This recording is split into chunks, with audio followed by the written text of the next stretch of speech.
Kita na ko ang surrounding ako dire guys ha. Na ako sa pinakalayong dapit sa kalibutan joke. Bitaw mi nga kay dire guys sa Corazon niya. Ipakita na ko ang kuan. Ang baha dire sa tubig ba after the bagyo. Pakita na ko ninyo tanawa na abasakan. Way silingan guys, layo kayo. Minga kayo. Imong ma-feel diri ang kalami sa hangin. Charot. Mayo na lang. Mao ni ang view na mo sa laan. After sa bagyo, pura buyag no, diling na nakakusog ang bagyo sa amo. So, naedang tubig. Awa. Kanining dapita, baha ay awa. Murag ko ano eh. Murag ka ng singa na ni. Murag lake. Nindas kayo din sa pwede ni siya ko anan dire. Pwede ni bangka-bangkaan. Lamlam po ni din mga taga-tuhod ni. Dugay ba kayo ni mahubas dire guys.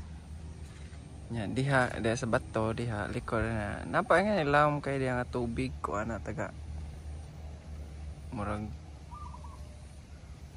5 feet man siguro na diha lawom kay na. Morning tubig after sa bagyo guys, kani dire. Grabe kayo. Pakiton ari ta dire guys, pakiton tama dire dapita. Ayun din eh. Ari ta diri sa latay-latay ta diri sa mga bato. Kita anda mo sa kuan diri. Ang kani. Kanina apo ni tubig dinhi murag pond. Nindot kay view no. Nindot kay view. Atas bato.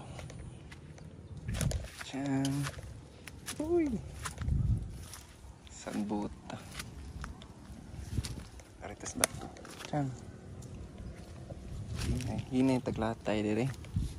Awa. Kana diha lawom kana diha tubig kana. Gikan diha padung dito diha. Kanang gidakuna diha, kana diha nga tubig diha. Lawom kana diha mga 4 to 5 feet na diha.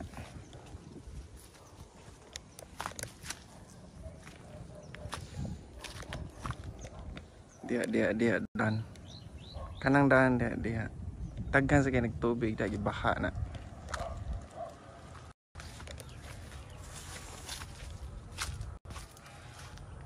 So moro to guys, bye bye.